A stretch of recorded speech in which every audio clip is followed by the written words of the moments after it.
संघर आह्वान क्रमे आज सारा ओडिशा रे 4 दिन खिलाड़ी प्राथमिक शिक्षक भाई भौणी मानकर कार्यबल आंदोलन प्रत्येक शिक्षा अधिकारी को कार्यालय सम्मुखରେ ଚାଲିଛି ଏବଂ ଆମ ବ୍ଲକରେ ମଧ୍ୟ 2 ଦିନ ହେଲାଣି ଚାଲୁ ରହିଛି ଏବଂ ଆମକୁ এই କଣ୍ଟାପଡ଼ା ବ୍ଲକର এই ନିଖିଳ ଉତ୍କଳ ଶିକ୍ଷକ ସଂଘର ବଡ଼ ଭାଇ ଭଉଣୀମାନେ ପୂର୍ଣ୍ଣ ମାତ୍ରାରେ ସହଯୋଗ କରିଥିବାରୁ ମୁଁ ତାଙ୍କୁ ହାତ ଯୋଡ଼ି ପ୍ରଣିପାତ କରୁଛି।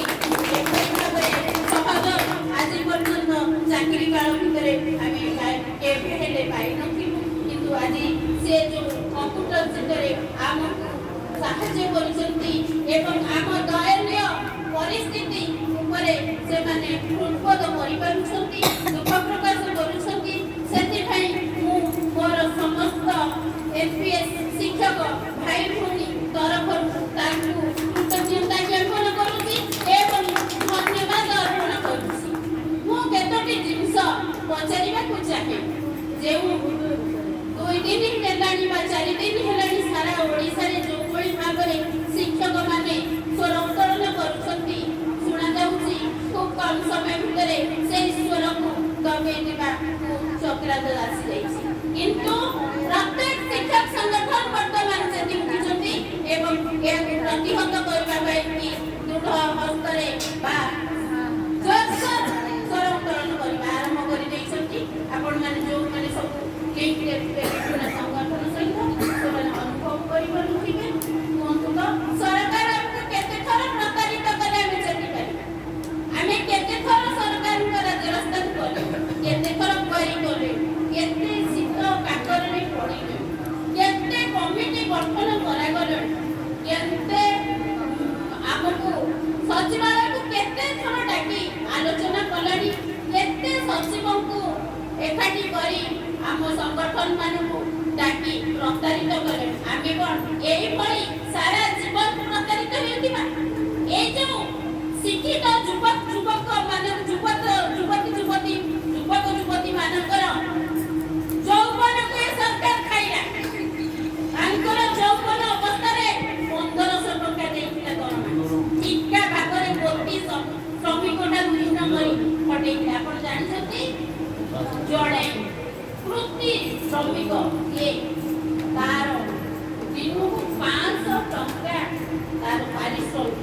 କିଏ ଯଦି ରାଜମିସ୍ତ୍ରୀ କାମ କରୁଛି ଆପଣଙ୍କ ଘରକୁ ଆସୁଛି ଆପଣ 500 ଟଙ୍କା ଦଉଛନ୍ତି କିନ୍ତୁ ଜଣେ ଉଚ୍ଚ ଶିକ୍ଷିତ ଯୁବକ ବା ଯୁବତୀ ଯେତେବେଳେ ସେ ଠିକା କର୍ମଚାରୀ ଭାବରେ ସରକାର ତାକୁ ନିଯୁକ୍ତି ଦେଲେ ଦିନକୁ ଦରମା 50 ଟଙ୍କା।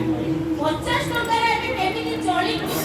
ଆମ ପରିବାରରେ ଆମ ବାପ ମା ଭାଇ ଭଉଣୀ କେମିତି ଚଳିବ ସେ କଥା ସରକାର କେବେ ଚିନ୍ତା କରିଛନ୍ତି? ଆଜି ସେଇ କୁଶ୍ଚିତ କଥାକୁ ଯୋଉଦିନ ଜନ୍ମଦିନର ଭେଟିବେନି କହିକିରି ଉଚ୍ଛେଦ କଲେ ବୋଲି ସାରା ଓଡ଼ିଶାବାସୀକୁ ବୁଲେଇ ପୁଣି ସେଇ ଉଚ୍ଚ ଶିକ୍ଷିତ ଯୁବକ ଯୁବତୀ ଯୋଉମାନେ 99% ରଖିକି ବର୍ତ୍ତମାନ ପାସ୍ ଆଉଟ୍ ସେଇମାନଙ୍କୁ ପରିଚିତ ଦେବାକୁ ଆମେ ପ୍ରାଥମିକ ଶିକ୍ଷକ ଭାଇ ଭଉଣୀ ମାନେ ତାକୁ ବଡ଼ ବିରୋଧ କରୁଛୁ।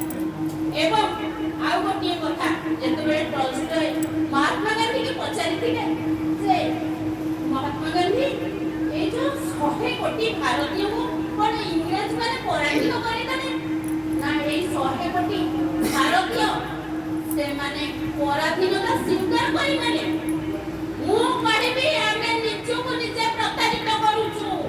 କୌଣସି ସରକାର ଆମକୁ ପ୍ରତାରିତ କରୁନାହିଁ। ଆମେ ନିଜକୁ ନିଜେ ଠକୁଛୁ। କୌଣସି ସରକାର ଆମକୁ ଠକି ପାରିବ ନାହିଁ। ଯଦି ଆକୁ ମାସ୍ ଲିଭରେ ପରିଣତ କରାଯାଇ ଯେ ପର୍ଯ୍ୟନ୍ତ ମୁଖ୍ୟମନ୍ତ୍ରୀ ନିଜେ ଡିକ୍ଲାର ନ କରିଛନ୍ତି ବା ଜିଓ ନ ବାହାର କରିଛନ୍ତି ସେ ପର୍ଯ୍ୟନ୍ତ କୌଣସି ମତେ ପ୍ରାଥମିକ ଶିକ୍ଷକ ତା ଜାଗାରୁ ଇଞ୍ଚେ ଘୁଞ୍ଚିବ ନାହିଁ। ଯାହା ବି ହେଇଯାଉ ଯେତେ ବି ମୂଲ୍ୟ ଦେବାକୁ ପଡୁ ଆମେ ଦେବାକୁ ରାଜି ଅଛୁ। କାରଣ ଆମ ଯୌବନ ଗଲା ଆଉ ବର୍ତ୍ତମାନ ଆସିଲା ବାର୍ଦ୍ଧକ୍ୟ। ଆଉ ମୋରି ସାଙ୍ଗରେ ଯୋଉମାନେ ଚାକିରି କରିଥିଲେ ସେମାନଙ୍କର 5 ବର୍ଷ 3 ବର୍ଷ କି 4 ବର୍ଷ এইভଳି ଭାବରେ ସମୟ ଚାକିରି ଖାଇପାରେ। କିନ୍ତୁ ଆପଣ ଯେତେବେଳେ ରିଟାୟାର କରିବେ ଆପଣ ଚିନ୍ତା କରିଛନ୍ତି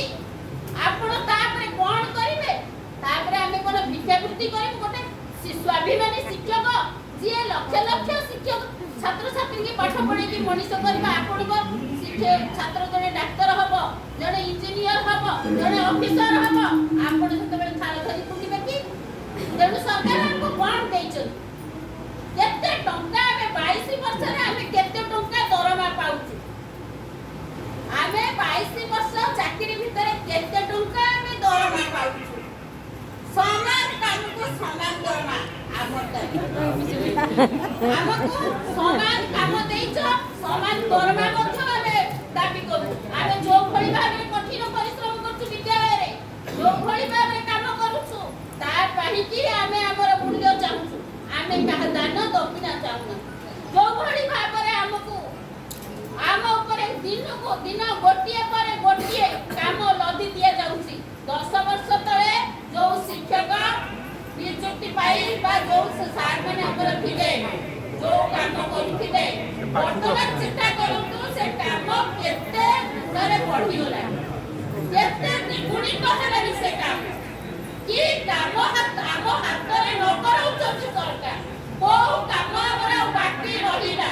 ପିଲାଙ୍କ ଲାଟିନ୍ ପୋଛିବା ଠାରୁ, ପିଲାଙ୍କ ସ୍କୁଲ ପରିସର ପରିଷ୍କାର କରିବା ଠାରୁ ଆରମ୍ଭ କରି ମଧ୍ୟାହ୍ନ ଭୋଜନ ରୋଷେଇ କରି ପିଲାଙ୍କୁ ଖାଇବାକୁ ଦେବା ଠାରୁ, ବହି ବାଣ୍ଟିବା ଠାରୁ, ପୋଷାକ ବାଣ୍ଟିବା ଠାରୁ, ଜନଗଣନା କରିବା ଠାରୁ, ବିପିଏଲ୍ ଲିଷ୍ଟ କରିବା ଠାରୁ କଣ